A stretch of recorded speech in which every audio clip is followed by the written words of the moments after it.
Well, welcome everybody.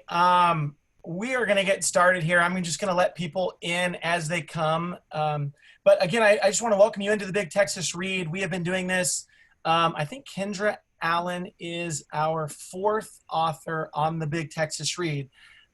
We started with David Samuel Levinson, who is a co-founder of the Big Texas Read. And normally Alexandra Vandekamp is on the Big Texas Read with us as well. She's a co-founder with Gemini Inc. down in San Antonio, but she's in Rhode Island with her mother right now. So we're sending our love up to Rhode Island tonight. But my name is Blake Kimsey. You've probably gotten an email from me. I'm the executive director of Writing Workshops Dallas. And the Big Texas Read is a real collaboration across the state with all these great authors that we have that we get to feature with Gemini Inc. down in San Antonio. And we've had some great sponsors. We mention Interrobang Books every time. They are this great independent bookstore up here in Dallas who've helped out by providing books. Also, the Twig Bookshop in San Antonio down there have been helping us out by providing our authors books. Also, the University of Texas San Antonio Library System has been helping us spread the word statewide, and we've really appreciated their help. And then, of course, we have Lone Star Literary. So if you go to Lone Star Literary, they just pretty much have every great literary event going on in the state. They're a great resource if you're looking for, new authors or events that are local to where you live, or even virtual events like the Big Texas Read. So I am going to introduce our moderator for the evening. Now I met Mark through Twitter. So if you are wondering if relationships can blossom over Twitter, this is proof positive. Mark's a great writer. He is the creator and writer of the Hidden Scribes and COVID-39 podcasts, which I'll put a link to COVID-39 in the chat window.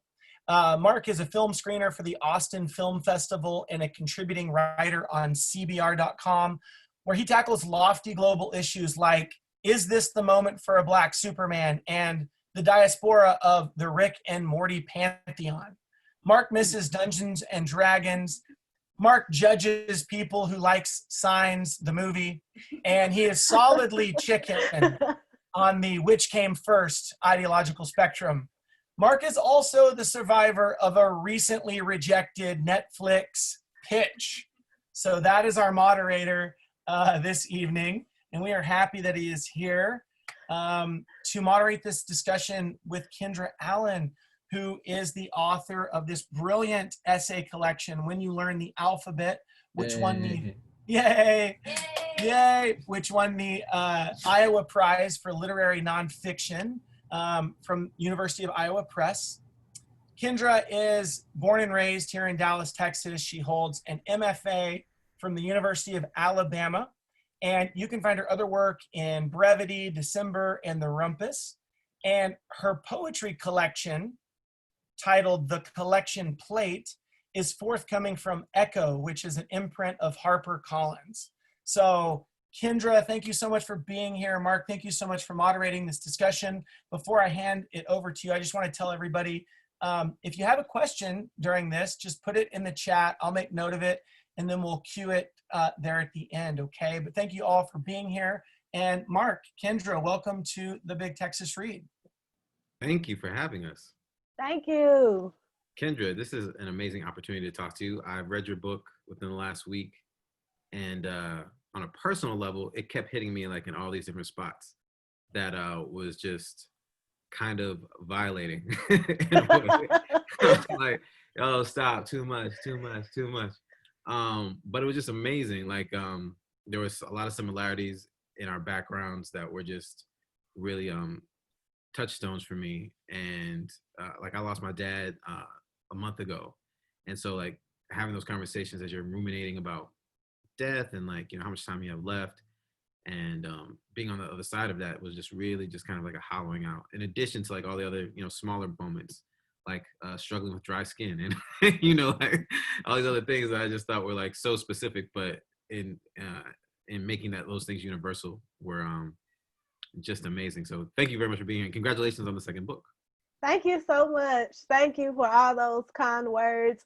Rest in peace to your father, first of all. I appreciate Thank it. you for sharing that. You didn't have to at all. Thank you. But yeah, I'm so happy to like be in conversation with you. Awesome. First thing I wanted to ask you about that really kind of got me in a place where I was unresolved. I still am unresolved. I know you wrote this book 2 years ago about some of the issues that you bring up. In particular, you talked about in the essay workshopping the N word, and I find myself wanting to be the best woke version of myself and trying to adopt those patterns. I have two young boys who are 4 and 1, and so they're not old enough yet for conversations about language in that regard. They're still figuring that part out. But like, I try to catch myself about what I'm saying around them all the time, and like, what kind of example do I want to be? And the word nigga just really, really has always kind of been. I mean, it's been my companion in the lexicon for so long. I can't imagine just divesting myself of it. But I'm constantly asking myself, should I? And I remember you were thinking about that out loud on paper and saying to yourself, like, you don't really know what the professor could have done. Like, how could he have made that a better experience? Or is it simply like a cut and dry situation where he should never have come close to the word? And so I'm curious now, and I know that in the book you describe how you kind of asked other people at the time, where they sat with it and so forth. But I confess that I still don't have a good answer for it. And I'm curious as to whether or not you feel like there was something he could have done in that moment with all the layers of like power and like instruction and all different things that were happening in that academic space, leaving aside all the social, things where, that's a different kind of conversation. But what could have happened in that situation? Is there any way to tame that word for our ears?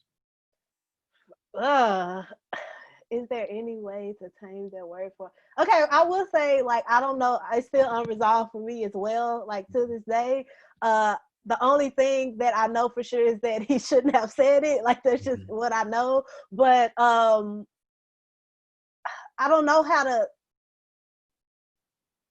I think it's something to be said about like the want to say it on white people's part that like we don't really dissect enough. Like, it's a urge or like a desire that I could feel from him all the time in class, where like he just wanted to say it, and he would go out of his way to read things that actually said it, or he would go out of his way to like assign text that said it. So I don't think it can be tamed for our ears ever. I don't think it should be substituted for ninja, or I don't even like white people saying Negro low key. I'm just like, I what are you, can. like, yeah, I'm just like, what's going on? Like, yeah, I don't know. It's unresolved for me too. Like, that's a question I don't have an answer to. And I don't know how to tame it for our ears, but I feel like I shouldn't be the one to have to answer that question, if that makes sense. Mhm. Like, yeah, I don't know. I don't even have an answer for that question. That's a great question, and you coming out the gate hard on me, and I feel violated. Well, you were due. You were due. Yeah, yeah. I don't know. I don't know. That's my answer. I don't know. Well, I think you hit on something that's even more important though, and that's the conversation about what should be asked of you in these moments. We're having a racial reckoning in this country right now, and a lot of the conversations are around allyship, which is part of kind of at the heart of the question. Because it's not so much will any of this work and advocacy get people to a place where, oh, we can all be kumbaya and niggering together, like black and brown and white, and feeling comfortable in that space, as much as it is about when you're dealing with something as entrenched in this country as racism, and you're dealing with all the apparati. What is the plural of apparatus?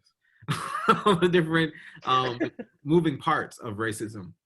What is the responsibility of those people who are living and breathing it every day to um, not, I wouldn't say educate, but to, you've written a book, right? Like, you could say you've done your work in that regard. You've laid it all out. You've been very vulnerable. You've been very honest, and you've done your work in that regard. But for the average person who's walking around in their blackness, consumed by it as we are every day, how do you let people in, and where do you set those boundaries, and what does that look like? And so that initial question is kind of a foray into how do you let people be advocates for you in the spaces where you need them to be, and how much of that do you invest yourself in, give of yourself when you feel like you put in so much already?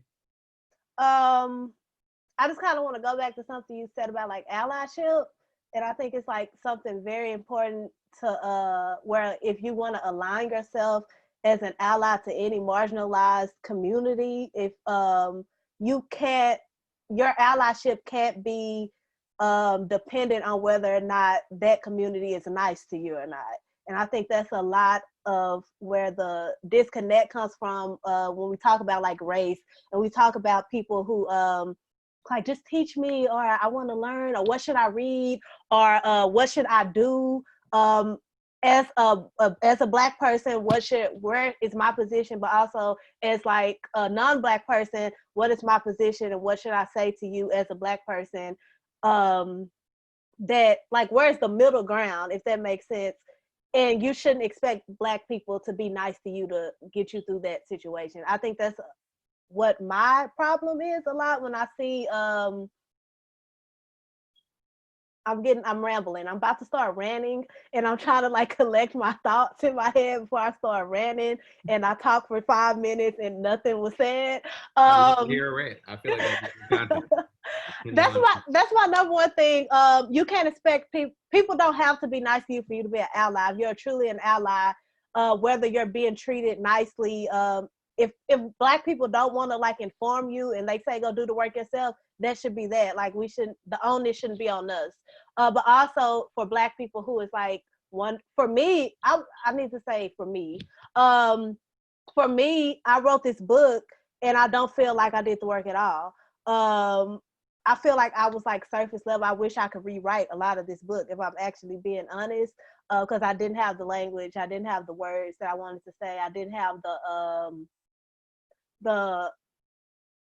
the theory that I kind of have now, or like the politics that I kind of have now. I didn't know how to put that in words when I was writing this book, and I wish I can go back because I don't feel like the work was done. But I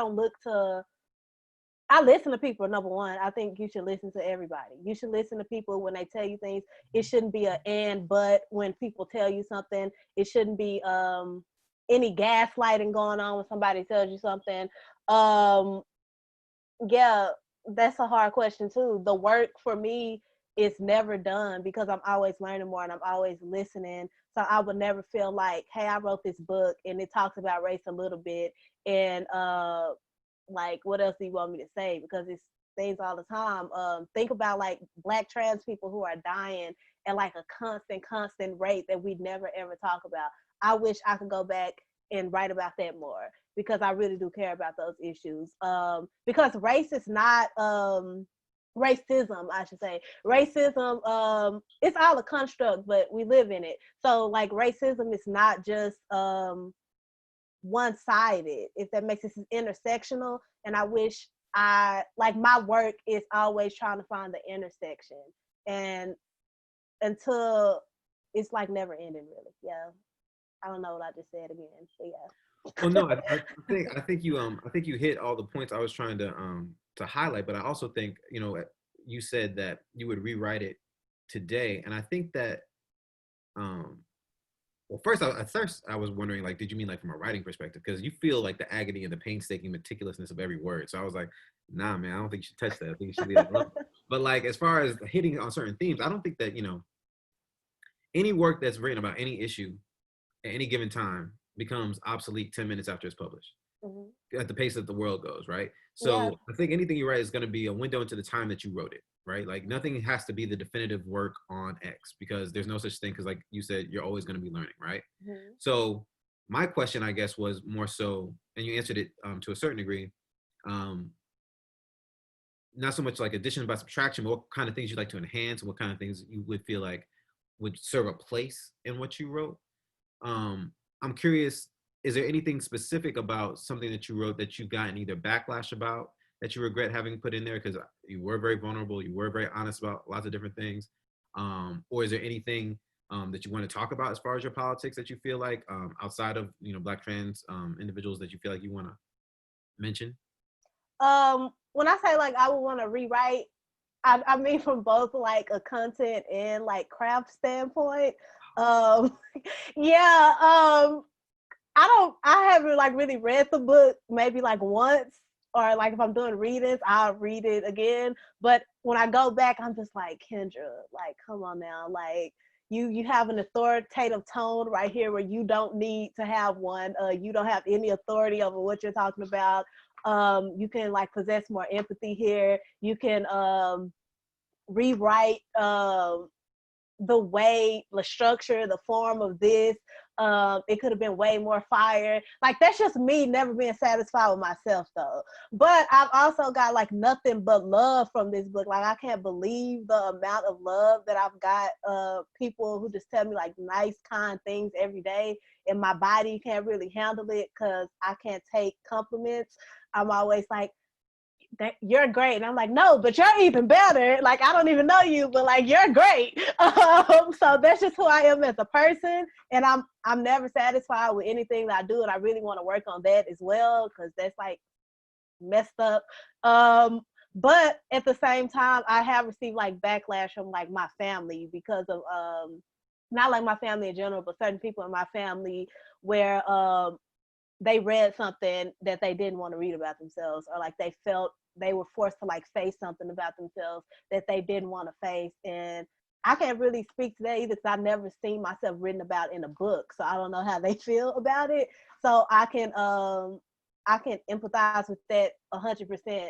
But that would be where the most backlash came from. And then I was reading like a Goodreads review like a long time ago, and I got basically called an angry Black woman, but I was like, well, that's accurate to a certain extent. So I wasn't like that mad.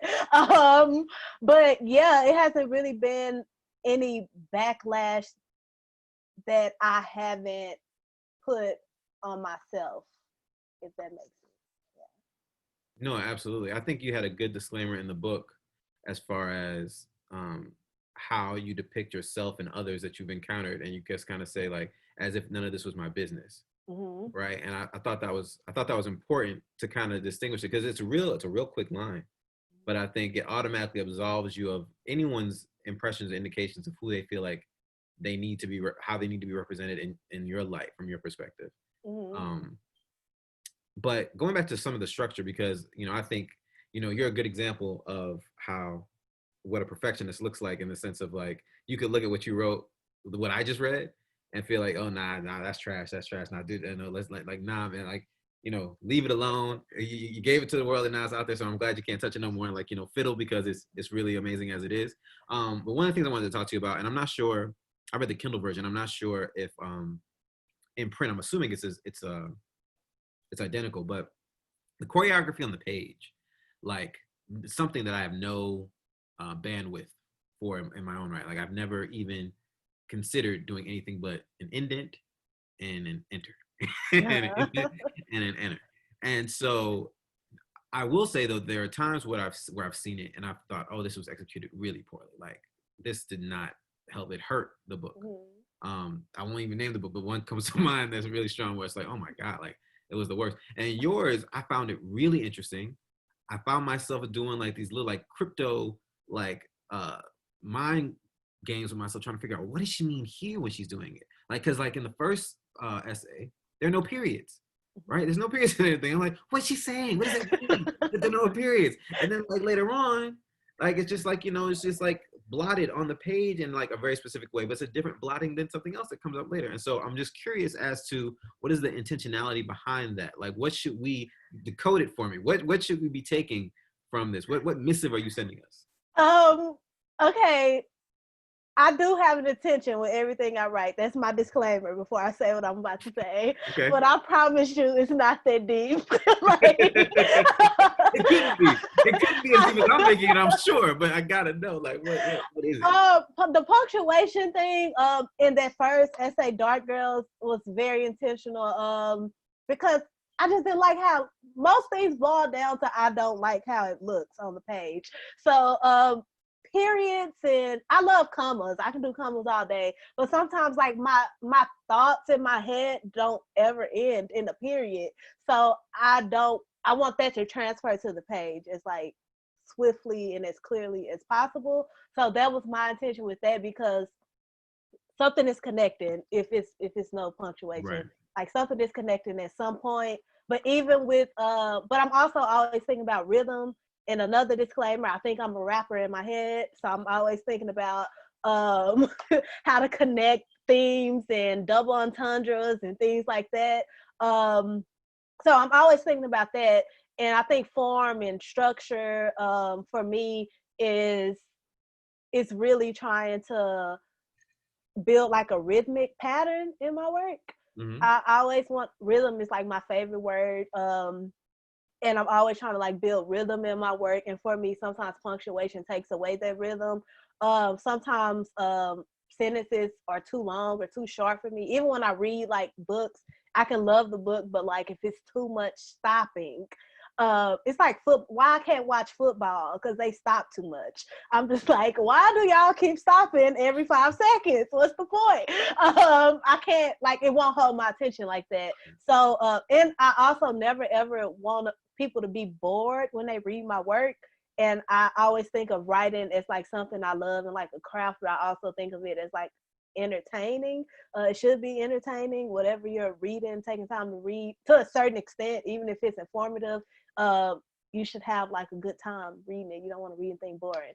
I think for me, punctuation and playing with structure, playing with the tab mark. I'm the opposite of you. Like my mind is always no indentation, no I'm thinking of line break more than indentation. That's what I should say. So I think like we writers in general can like push more with how we write big chunks of text on the page, because I don't want to read all that sometimes. And that's me being lazy, but also like sometimes it's not necessary, if that makes sense. No, absolutely. As a matter of fact, it's like, I don't know if you've written any screenplays yet, but it's definitely like one of the things they tell you all the time, like, break up the page, equal parts white and black, blah, blah, blah. I took a screenwriting class before, and he wrote like all my notes were like, where's the description? Like, you just too much dialogue, like you're talking too much. But I do want to get into writing screenplays. I want to learn more. But yeah, you're right. Yeah, and I feel like that part of it you'd have down. Like no one would need to teach you that or workshop that with you. Like you'd have the spacing on the page, right? Whereas mine, I'm sure that every screenplay I send in is like, drudgery. But you pitching to Netflix, so you good. Rejected, but yes. Look, yes, rejections count. Yes, absolutely. I will take all the kudos for having the balls to do it, but yes, that is not an accolade as much as it is a survivorship. It's an accolade. I'm writing Netflix rejected me. Absolutely. You have a big piece in the book that talks about the Black feminist movement, or at least really does a lot of work in distinguishing it from the white feminist movement. And why does there need to be two? Why does there need to be, by virtue of circumstances, this delineation between them? And you do the same thing with Pride and Black Pride. And I'm wondering, we're in this really interesting moment right now where Cardi B, because at the time you wrote it, she wasn't quite what she is today. Yeah. And like, WAP is getting like, all of this amazing attention. Like politicians are actually spending time talking about it. And I find it to be a very curious thing. I don't know what that is. I don't know what that means or what we should discern from that specifically. I don't know if it's because she's made herself politically adjacent, in how she's stepping through the world. But I'm curious, as that has taken on, this life of its own, and we find ourselves in this Black cultural movement, what you would say to the things you wrote then and where you see that today. Have you progressed in that? Have you regressed in that? Do you feel like it's been like static in your journey? Like what would be a commentary about that? First, I just say that politicians are talking about it so much because they look amazing. They just don't want to say that they enjoyed this video, so they're trying to like they look amazing in that video. So that's my little thing on that. But I wouldn't say like my politic with that has really shifted much. I will say that the world has a problem when Black women specifically center their selves, when they center their own pleasure, when they center their own autonomy over their body. It's always like a big, huge issue. But the world also loves over sexualizing us. So it makes like make it make sense, in the words of Monique. Make it make sense. Great moment, one time. Yeah, like that blows my mind a lot. Where like you see us as nothing but sexual objects. Even in your critiques of us, even in the critiques of the WAP video, in the critiques of Black women making art in general, it's always oh, but why are you doing this? You hear a lot of men in particular saying they're tired of women rapping about their body and like their genitals and things like that. And I'm just like, bro, like, do y'all listen to rap music? Like, do y'all hear these? That's all these men talk about. So why is it a problem when they take ownership over it? And I think for Cardi in particular, it's because she comes from like a sex work background and people only see her that way because we demonize sex work, but we love sex as a culture. So make that make sense too. I don't know. But I think what I said in that essay in particular that you're talking about, I still love when women talk shit in their raps. That's like my favorite genre of music. I say that all the time. I want to hear that all the time.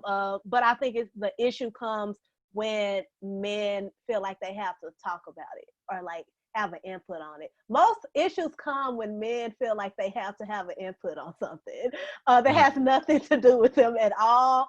And I think that's with feminism. It's like this air that is the definition of it and what is perceived in society is not synonymous, and people don't really know how to have intersections with that. I'm talking about like intersectionalism all the time, and it's no intersections, black and white with feminism. It's either like you're a pure, clean version or like you're a sex worker, but you can't be both and you can't be anything in the middle. And when you don't have a gray area, when things are black and white, when things are good or evil, it's never going to be a common ground. Anything is never going to get resolved because most things exist in a gray area. So if we're talking about Cardi B, until people see her exist as a human in a gray area, she will always have problems. She can't say anything without having a problem. And that goes for Black women in general as well. You either see us as a victim or you either see us as like a trophy. And it's like no in between because you don't see us as human. Yeah. And you mentioned in the book the line, where is it? Oh, in fact, my sexuality has been both the reason for my come up and my downfall, of my praise and my backlash. Could you expound on that personally for yourself? Like, 'cause especially in the publishing works, I didn't know if you were speaking more professionally. I got that sense, but could you just expound on what that meant to you specifically? Yeah. It's either I grew up in like my great uncle's Southern Baptist church where like they preach women gotta wear stockings, women gotta be quiet, you gotta stand up when the pastor comes into the sanctuary. It's just like all this antiquated, like low-key adjacent to like bondage kind of rhetoric that's always going on. And it only applies to women, but at the same time I will see the men in the church like plotting on women, looking at women of who they could talk to, women who they find attractive and want to have sex with, but like we never speak to that. So it's like it's a lose-lose situation. If I'm very openly sexual, I'm a hoe, and like that's a loss in itself. And if I'm not, I'm like a prude or something else. So it's a lose-lose situation.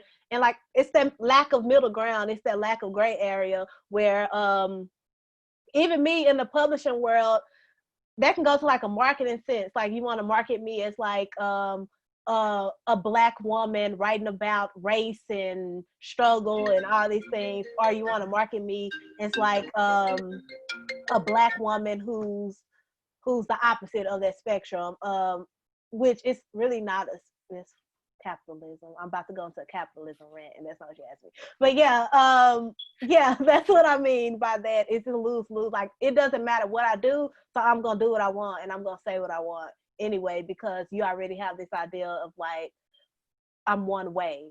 Yeah. I remember specifically in you describing the relationships with your parents, and being put in that place where, you know, you felt like there was betrayal happening on all sides, and you had to be a party to it, and also the most adult person in the room in relationship to the issue.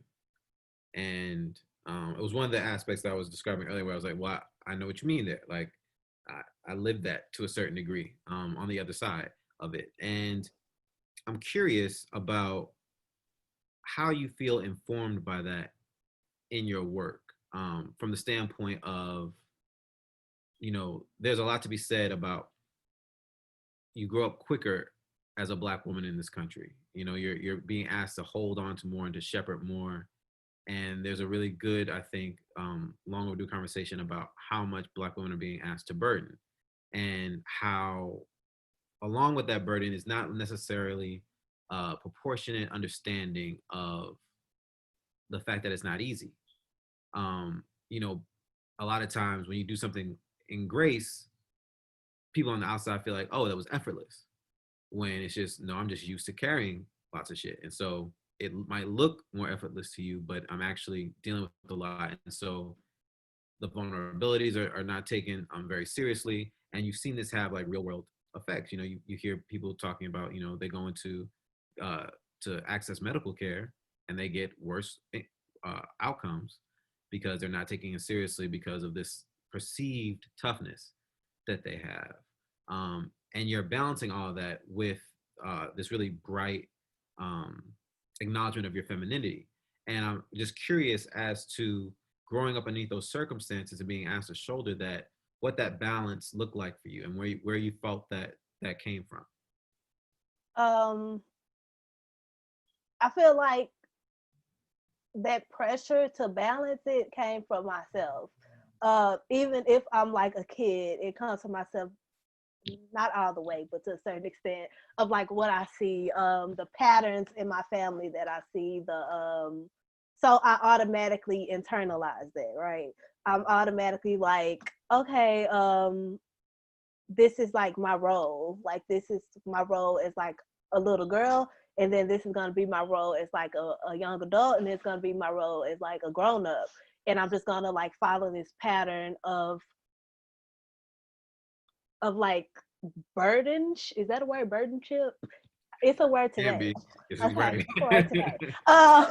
But like this pattern, it's exactly how you said. Like, when you hear people describe Black women, the word they use is strong all the time. And I'm like, bro, like, the Black women I know need help. The Black women I know are struggling. The Black women I know don't know how to ask for help. The Black women I know would give the shirt off their back to people who will never help them. So I think seeing that growing up with my mama, with my granny, with my aunties and things like that, I always was just like, nah, cuz not me. Like, something in my head clicked that it was like, I gotta like break a pattern, and like I have to have boundaries. And I think therapy taught me about boundaries 100%, that I could have boundaries. And I think a lot of times Black women don't know that they can have boundaries because they're born into like this servitude and like this service of the men around them, the children around them, and they don't know that they can say no. And they know that if they say no, somebody will suffer because they say no, and then guilt comes on you, and you just feel like really sad and really bad that like you could have helped, but like you didn't want to. But you have the right to say no. You have the right to not want to do it. And I think that situation with like my parents like taught me that for sure. I was like, I never want to like be in this position. Right. Yeah, I never ever want to like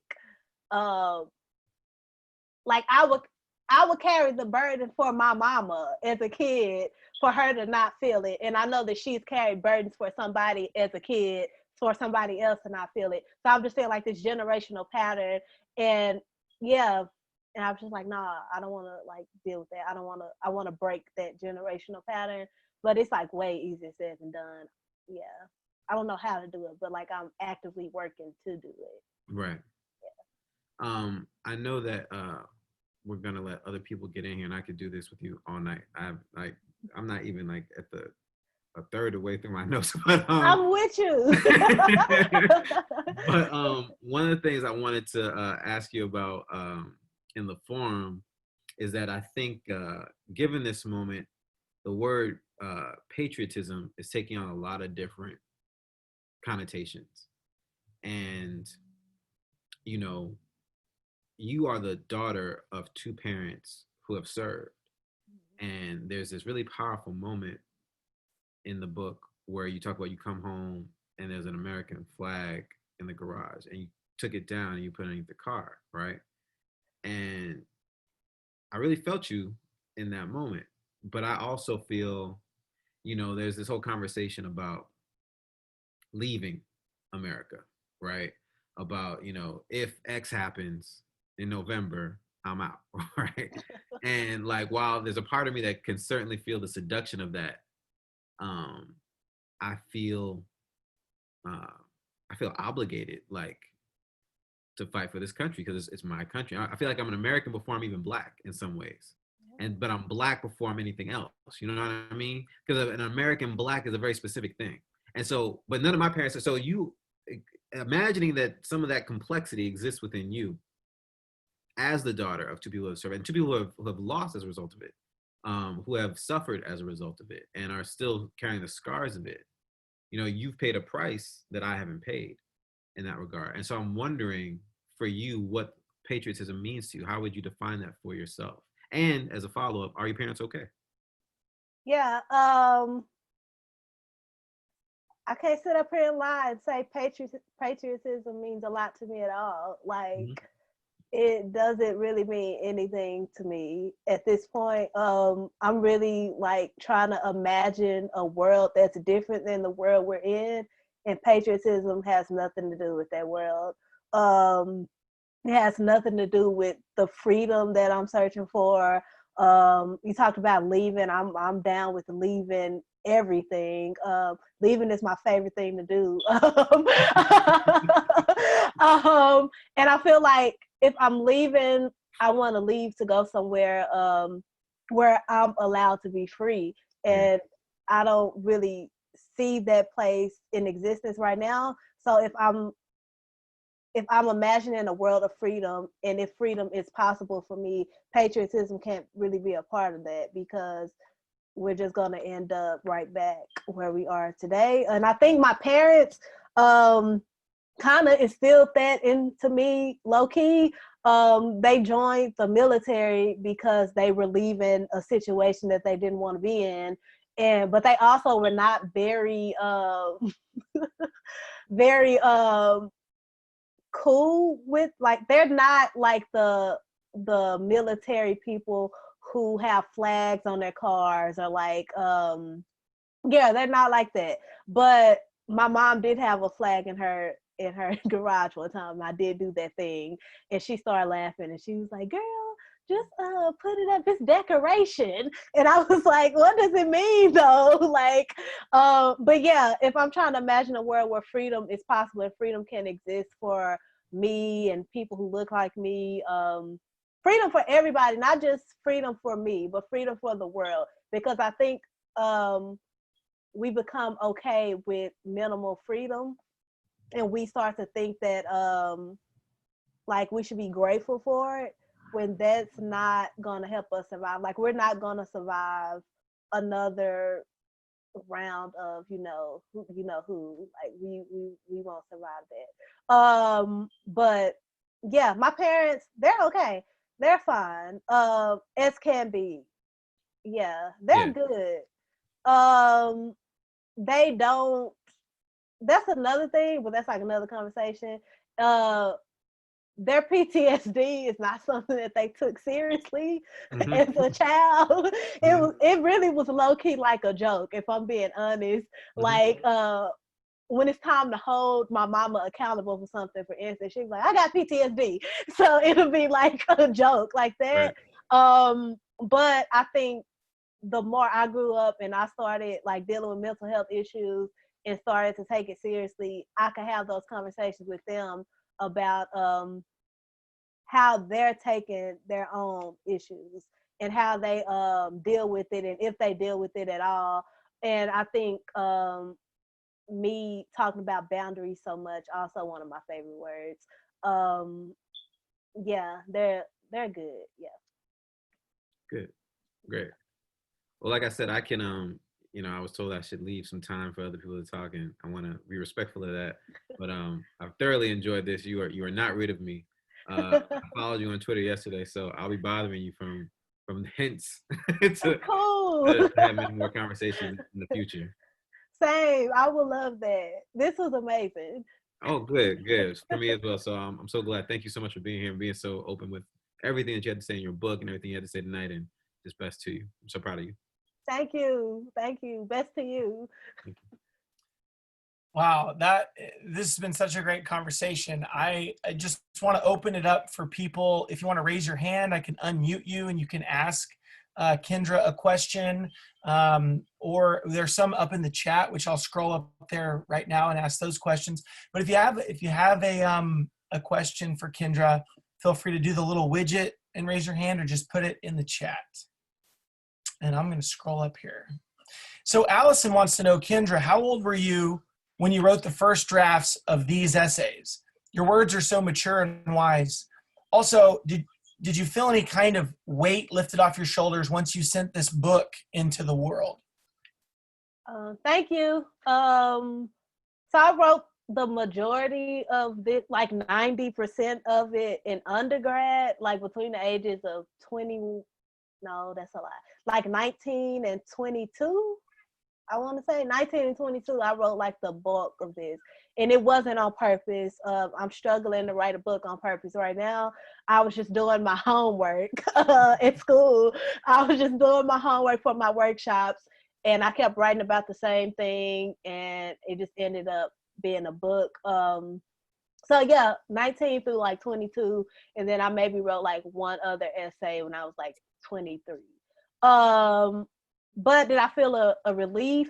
I felt a relief that I accomplished a goal. I would say that, like, I accomplished a goal. I wrote something and I wrote a book and I wanted to be a writer and I accomplished a goal. So I felt a relief for that. I didn't really feel a relief about what I wrote in the book. Like, I didn't feel any weight get lifted off of me. I actually felt like more weight. It was a lot of weight in the aftermath of like this book getting published. So I did not feel a relief. Yeah, I didn't. I just felt very heavy for a long time. Well, Francis had a question, which is you kind of answered it, but I'm wondering, you're writing these essays for the workshop. And Francis asked in the chat, he says, were the essays written as discrete pieces and collected for this book? Or were they written with the intention of collecting them? So at what point in your undergrad where you were getting encouragement, did you realize that you could collect these, you could send them out for publication? Because, we do have a lot of writers also, tuning in for the Big Texas Read. So at what point, were you feeling that push to get your work out into the world, to find your readership, and to kind of take ownership of your voice? Mm-hmm. I think it was my second year of undergrad. I was going to class and I saw like a flyer by the elevator and it was like essay competition. And I was like, okay, I just like submitted. I wasn't really thinking that. I didn't know anything about like the submission process. I didn't know that it take forever to hear back from somebody. I didn't know you might not hear back at all. I didn't know what they would say. So yeah, I submitted to a contest. That was like my very first submission. And I was a finalist for it. I didn't win, but I was a finalist for it. And then like that finality, they sent like feedback, a little bit of feedback. They're like, this is good. You can work on this. This is different. They would say like affirming things like that. And that just gave me the push, like, keep going. Because I wasn't thinking I wanted to be a writer then. I just knew like I was getting my feet wet and I was having fun writing. Like, it was really fun to write and go to my dorm and like write. I just knew that. And then like a year later, I was still writing about the same stuff. And I had a workshop instructor, well, professor, who's like a mentor. And she was telling me, hey, you know, like everything I wrote, she was like, you should send this here. She'll give me like different places to submit. And I was like, okay, but why? And she, and I didn't know like you can get paid to do stuff. She was like, you should pitch this. I don't like pitching anything. I hate it. It's the worst. But like she would like give me information on that. And then when I graduated, I had like all this work, like all these essays. And I was one day at home just putting it together. And I was like, oh, this goes together. And then I saw another competition. It's kind of like it started how it ended. Like I saw a competition and then I end up submitting into a competition. And that's how this book came to be. Amazing. Wow. Well, you said rhythm is one of your favorite words, right? Or it is your favorite word. It is. One of mine too. Yeah. So I can imagine the influences on the work come from all over, come from the page, come from the radio. So David asked, who influences you? Which writers or artists? Yeah. I'm mostly influenced by music, like songwriters. I'm always like, that's my go-to. I love to read too. Writers, I love Kiese Layman. Probably was my first favorite writer, and I read like hundreds of writers before him, but I didn't have a favorite writer until like I read Kiese Layman. But I love Amy Winehouse. I love Amy Winehouse. Like I just read her lyrics sometimes, and I'm just like, bro, like come on, like the world just failed her. It makes me so sad when I think about it. But Amy Winehouse. I love Jamila Woods. Jamila Woods is fire. Black. I grew up loving Lil Wayne. That was like my go-to. Lil Wayne taught me about metaphor. I didn't learn metaphor in class. I didn't learn metaphor in English class. It was Dwayne Michael Carter. And I would be listening to Lil Wayne, like, how is he putting these words together? And that, I would say, like, listening to songwriters cultivated like my writing style, but like actually reading books taught me how to do story. Okay. She has a really dope acknowledgement section at the end of the book that includes like dozens of writers, dozens of hip hop artists, dozens of musicians. Like I made a playlist based off of the music suggestions that I'm gonna listen to later. And she also put me onto a lot of writers that I hadn't heard of or checked out before. Some of them were really similar to mine, but so for whoever asked that question, if you go to acknowledgements at the end of the book, like there's a really good list that you could just probably pull from as well. I'm smiling so hard because that's like my goal in life is to get Spotify to hire me to make playlists. You said you did a playlist. Just yes, thank you. Yeah, it was cool. Bajo asked, so in terms of like, so you're talking about your influences like from Lil Wayne and then from books and stuff. So where does the pagination come from? Like Mark asked a question about, you know, between the Kindle and the physical book, you know, like how, if it was the same, and I know from your conversation about punctuation, you know, Emmy Perez was our guest writer on the last Big Texas Read, and she's 2020 Texas Poet Laureate, and she was thinking about like just capitalization and how, and like the kind of the colonial nature of the capitalization, how it can take over the meaning of the word simply by capitalizing it. So when you're thinking about punctuation, can you also talk about the pagination? Mm-hmm. I'm thinking about songs again, like it's songs. I always think about songs. I never want to drag something out longer than it has to be. And I think I approach the page that way. Like when I'm done, I'm done. We finna move on. We finna press this space bar. We finna press this tab bar. We finna go to the next page. And I'm thinking about dominoes and like when I was young, My family would like play dominoes all the time. They had like powder on the table. It was so extra. You didn't need powder to play dominoes, but whatever. They would be playing, and when I was little, I used to think they were like building shapes. I didn't know what was going on. I just thought they were like building stuff. And when I learned how to play, I realized that, of course, that's not what's happening. It's actually math, and I don't want to do that either. I would, when I thought they were building things, I kind of think about that when I'm playing around with the page, how I can make it stand on its own, how I can make like a Lego block, kind of like that. And if like a sentence is all I need to say to like release a breath or like to stop the rhythm and like build on a new flow or something like that, that's what I'm gonna do. So that's how I think about it. So was Sarah asked, you know, you mentioned Lil Wayne, but was he your first favorite writer? Because, you know, he was teaching you metaphor. Like, who is your first favorite writer? Dang, it might be Lil Wayne. Let me think 1 second. Lil Wayne was definitely my first favorite rapper. I would give him that 100%. He trash now. Like, not trash as a rapper, just like I was about to say, how did he become trash? Lil Wayne as a person. No, got you. Whole other conversation. Got you. Yeah. Yes. But he was my first favorite. No, I take that back because I would be reading Lil Wayne, but I also would be reading like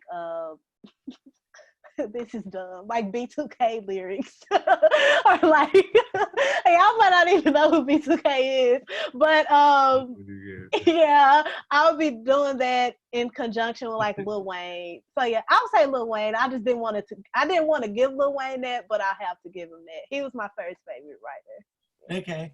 Wait, was B2K Omarion? Was that, who was it? It was Omarion. Yeah, okay. Yeah. Didn't he try and peel off like Justin Timberlake? He was like, you B2K.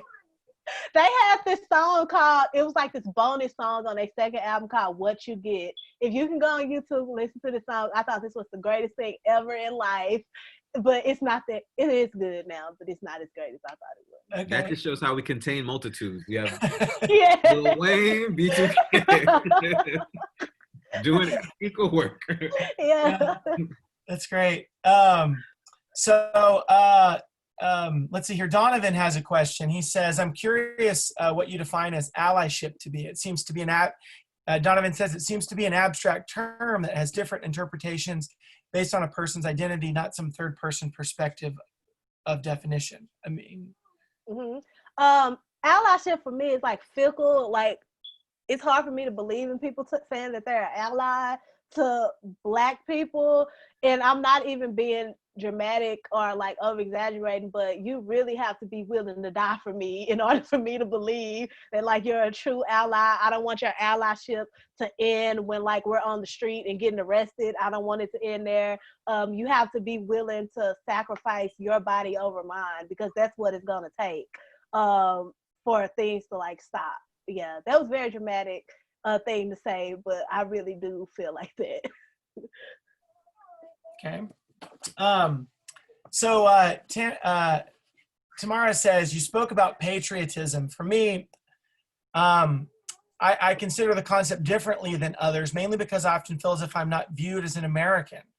Does not feeling American play into your feelings about patriotism? If so, how much of an influence does that play into your writing? Yeah, I'm not even sure if I feel American. That's a great question. And I think that confusion plays into my writing a lot, of not knowing the ramifications of being American, being a Black American, being a Black woman American. Yeah, it plays into my writing a lot. The confusion of it does, because I don't have the answers about how I actually feel about it. I just know that like this America that everybody seems to love and like revere is not the America that I live in and exist in. And I also think there's something to be said about who we put in powerful positions in America. And I don't think like America is honest about how what we're dealing with now in terms of like presidency is kind of what America deserves. I don't think America is is honest about all the things that built up to this and the role and the complicitness that is played into where we are now. I think we look over a lot of stuff, kind of like dysfunctional families. We look over a lot of stuff until it blows up and then we can't do anything about it. Yeah, and I think that confusion and that kind of fear and sadness that coexist in my mind about it comes out in my work more than anything. Yeah. Okay. I want you to talk about Dallas a little bit. Like what like how you rep Dallas, what you think about Dallas, how it factors into your work, and maybe even the 2 books you're working on right now for Echo HarperCollins. Yeah, I love Dallas. I think Dallas is like the greatest place. It taught me like literally everything. All the things I love are from Dallas, of course. All the things I'm thinking about, like Rudy's Chicken right now. So like Dallas is like home. I'm always thinking of Dallas. I'm always wanting to make Dallas proud. And like all the people I love, the most talented people I know are all from Dallas. So yeah, I always want to include it in my work. It wasn't as included as I would have liked in When You Learn the Alphabet, but I'm working on a childhood memoir that is like really just like a map of Dallas and where I grew up and where I went to school and streets and things like that. So yeah, I'm working on that. That's very, very hard because like I said, I don't know how to write a book on purpose. Anybody who's ever written a book on purpose, you're amazing. You deserve like $1 million just for doing that. It seems impossible sometimes. But yeah, I'm working on that. And then I just finished a poetry collection called The Collection Plate that's coming out next summer. And that's about just like my struggle with religion and Christianity and Southern Baptist churches. And yes, poetry collection on that, but it incorporates a lot of music, of course. Everything I probably ever will write will have some kind of musical element to it. So it incorporates music a lot. It incorporates, yeah, that's as well.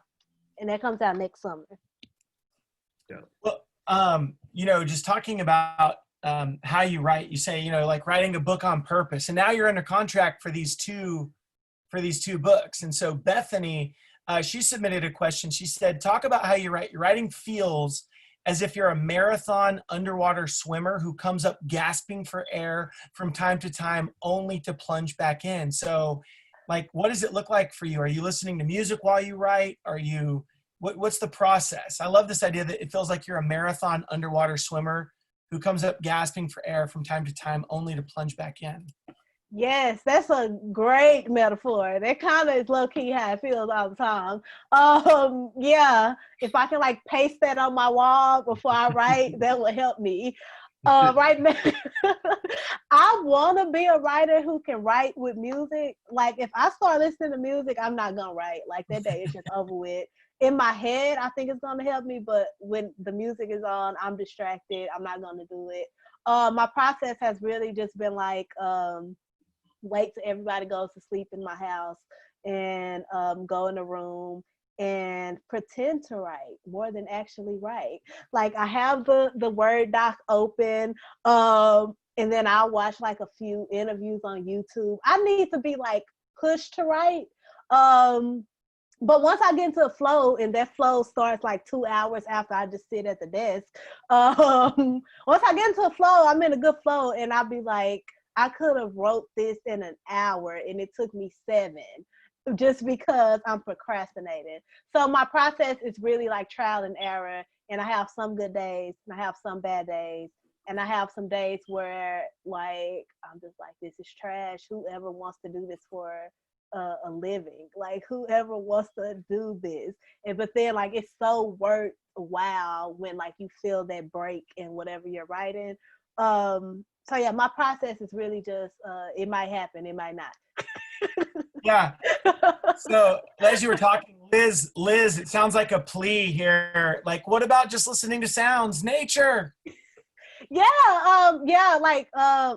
that does help me. I have like an instrumental playlist where I just like instrumental and I can write to that, but I just don't. It's like a self-sabotaging thing. Yeah.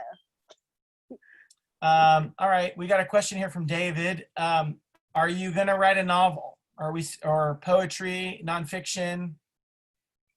I would love to. I just don't know how. I feel like I'm scared of fiction. I feel like I can do dialogue very well. I would be good at that in the novel. But it's everything else, like the world building. And I'm kind of getting a glimpse into it with writing a memoir because you have to know how to do some sort of like plot with a memoir. And I'm kind of learning it. I want to build my way up to that. I really want to try. So yeah. All right. So, Mark, do you have any other questions? Do any of our audience members have any more questions here? I mean, I could go all day. I mean, don't get me started. I got questions. I mean, I don't want to, but yeah, I mean, I could definitely talk to Kendra on that about all kinds of things. All right. Well, actually, before you let me off the hook, specifically what you said about religion, I thought was interesting. Also, as it appears in the book, because there is so I'm an atheist, and I say that as a clarification point because I don't want you to feel like I'm trying to pigeonhole you into a response by any means. But what you said earlier about how there was like all the shaming that was happening for you, and you felt like it was specific to women in the culture in which you were brought up in that. And it's complicated for you now is something that you've revealed. I guess my question in regards to that is what is do you feel like the relationship with God is complicated, or the relationship with the church is complicated? Yeah, that's a great question. I 100% feel like the relationship with church is complicated. I don't really go to church now at all. Since I've been on my own, I don't really go because of all the stuff that I know about the church. I know like whatever it is that they taught me is not what they're practicing in the church. So yes, I definitely have conflict with the church. And sometimes I have conflict with what God represents to the church, if that makes sense. Because sometimes it feels like the people in the church want to play God sometimes when it's convenient. I know that like I believe, but I don't know but I know I'm not who they say I have to be in order to be loved, if that makes sense. Yes. Mm-hmm. Yes. But are you in what you just said though, does that make your relationship with God complicated in the sense that if God is this thing that I've been taught they are, mm-hmm. then am I aligned with that? Mm-hmm. Ultimately, is that how you feel? You feel like, or are you past that? Or you feel like, well, they're just probably wrong, mm-hmm. and God isn't that way, or like, where does that sit with you? Yeah, I think at first I was that way, where like I had confusion about it, but now it's just like, so nobody knows what they're talking about. Not even just them. Nobody knows what they're talking about. I feel like I am becoming okay with who I am as like an adult more every single day, and like knowing myself and being like self-aware to where I can just take the bits and pieces that I want to take, which is what everybody does anyway. Right. Yeah, like that's literally what everybody does. But yeah, I think I'm still confused about it, because sometimes it's like because I've been raised there so long, I went there like 4 days a week for like my entire childhood until I was able to leave. And I think like because that's so trained and ingrained in my head that it's taken me a long time to unlearn it, if that makes sense. Yeah. And I'm like slowly unlearning it every day. Like I know I don't want to go to church. Like I know that, but I also don't know how I feel about I know I have like a relationship with the God that I've been trained to love and like believe in, but I don't know how much of it is separated from my mama and from me, if that makes sense. Mhm. Yeah. I feel like I didn't answer that question, but No, yeah. you did. I mean, you answered it for me. Yeah. Yeah, yeah. Well, Bajo asked a follow-up. So, the complicated, thoughts about how you grew up. I mean, I grew up in the Baptist church too, and it scarred me. I mean, I went around for, gosh, a whole year when I was 5 to 6, just saying, I love God and Jesus, but I hate the devil. I love God and Jesus, but I hate the devil. And so I had that kind of complicated relationship too, but it just worms its way into my writing, because I can't detach it, culturally Christian from where I grew up. But Bajo wants to know, I guess, where was that? Yeah. So the role of spirituality, how does that play into your writing now? Mm-hmm. I think it plays to my writing because I'm trying to figure it out. Like the collection plate is literally about me trying to figure out what role does spirituality play in my life through my writing. Yeah, I don't know. It's like I'm just figuring it out. Yeah, sorting it out on the page. Mm-hmm. Yeah. Okay. Well, you know what? I totally forgot to ask you to do a reading at the start. Maybe we can finish. It just slipped my mind. Do you have a favorite section that you'd like to read, or does an audience member want to make a suggestion where maybe we can do a reading to end the Big Texas Read tonight? Yeah, I'm down. Anybody have anything they want to hear? I got notes. You would, Mark? I see something in the chat about American marriages. Yeah, 1718. Okay. Good call, Stacy.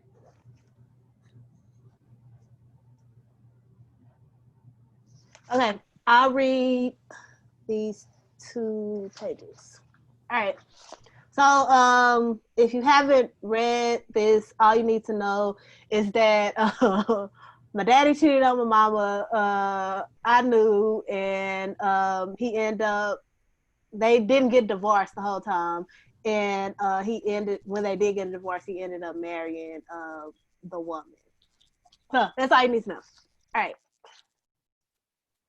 When my mama files for divorce, it feels like she not only divorces my daddy, but every once in a while, when the subject is brought up, it feels like she's divorced me too.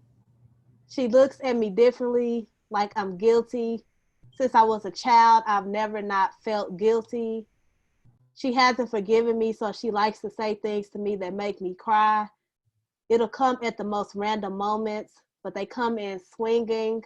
I never said sorry. I later tell her I shouldn't have to. I was a kid, even if I had to be their parent. When I'm 20, when I've still not outgrown her resentment, I say I'm going to stay in Houston the whole month of July. My daddy lives in Houston. He's from Houston, so I will go there in the summer. He's know that too. She texts me, what for, but it's nothing I can do. When my father quietly remarries after a decade, he doesn't tell me. I find out at a family reunion as the rest of my family congratulates them. He tells me it just seemed like the next step. One night, after a week of tough encounters between the two of us, we finally have the first of multiple conversations to discuss the past that has never left my present. Like my mama, I work through things over long periods of time. When I tell him the deal, I think I'm 18 or 19, and he still is pretending to be blind as to why his old wife was so stuck on this particular woman. He thinks everything is about him. Says the reason he thinks my mama couldn't get he says the reason is that he thinks my mama couldn't get over him. I don't tell him she was stuck because of me, that she is stuck because our only child assisted in withholding information. And I quickly realized I am not talking to the man on that recording almost 20 years ago. I'm talking to the one who cannot disguise who he is. He tells me he don't know what her problem is because he had plenty of women. This was just the one my mama happened to find out about. He keeps adding on to the list of things I could never tell her. He says this to me with an expression of pride. He laughs his laugh, the same one from that video, except this time the laugh tells me he doesn't really care about women in a way where he can consider them past what he can take from them. When he tells me about these other women, I can't hold my voice. If I hold my tongue any longer, I will swallow it. I will become harsh. I lick my lips and prepare to get them ready to run through the finish line. I ask him, does he really think what he said is funny? I say it with such assurance that he knows what I really mean. I pray in closets to never get stuck with a man like you. I ask him, does he love his wife? I hope his answer is completely. She's a way better fit for him, patient and kind and other things the Bible says are important. He says she is teaching him how to love. I don't even ask what this means. If he ain't learned by now, why did he waste so many people's time? Why did I waste all my energy? Why did I lose all my trust for this? He says, ain't nobody asked me to do all that. He don't care. All he cares about is how I'm making his new wife feels. He tells me she thinks I don't like her. I think he makes this up just to change the subject. I've done nothing but be respectful and nice to her all these years. If it's been anyone I've been mean to, it's been him. But this is the relationship he would like to mend. I don't ask the real question, what about you? Do you think what you're doing, what you've done makes me like you? But I don't know how to say it.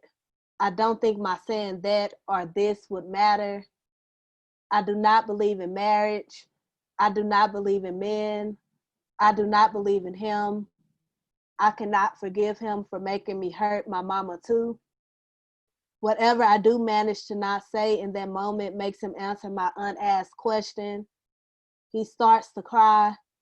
He says he wishes that I liked him. I tell him I love him. I hug him with one arm. My mama has always called me the child of half-truths. Thank you. Wow. Thank you, Kendra. Thank you so much for reading. Stacy, thank you for that suggestion. Thank you all for being here. Mark, thank you for your great questions. Thank you for moderating. Kendra, I just love your book. I'm so happy to get to know you and to get to read your work. And I'm excited that we get to do it again on September 2nd, where we'll have, I'm sure, new questions, new discussions. And so I want to paste a few links here for you. The first is Mark's narrative podcast. It's called COVID-39. Mark has been miraculously writing, producing this podcast since we've been under lockdown. So I would encourage you all to download it. You can get it wherever podcasts are. Right, Mark? Thank you for the plug. Appreciate it. Yep, Yes. yep. And Kendra, I like to follow Kendra on Twitter. And so I'm posting her link right there, where I'm sure whenever the collection plate and your forthcoming memoir comes out from Echo HarperCollins, you'll find the news there, right? Yes. Twitter before anything else. Yeah. Instagram, no. Yeah. Twitter. Yeah. So follow her on. Oh, I sent those links to Mark privately. How about that for some? I sent Mark's podcast to him privately here. And Mark is like, I know. I've got the link. I've got the link, but thank you for being thorough. I appreciate you. Thank you, Mark. Here's your podcast, and here's Kendra on Twitter. So thank you all for being here. We hope to see you again on September 2nd for another edition of the Big Texas Read. Mark, Kendra, thank you so much for a great night. We appreciate you so much. Thank y'all so much. This was amazing. All right. Bye, everybody. Thank you, guys. Bye.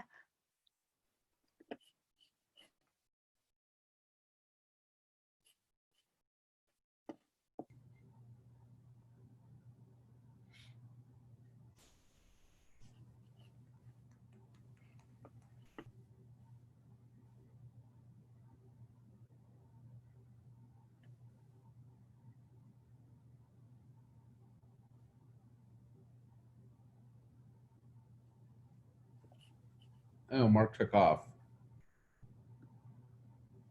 And so did Kendra.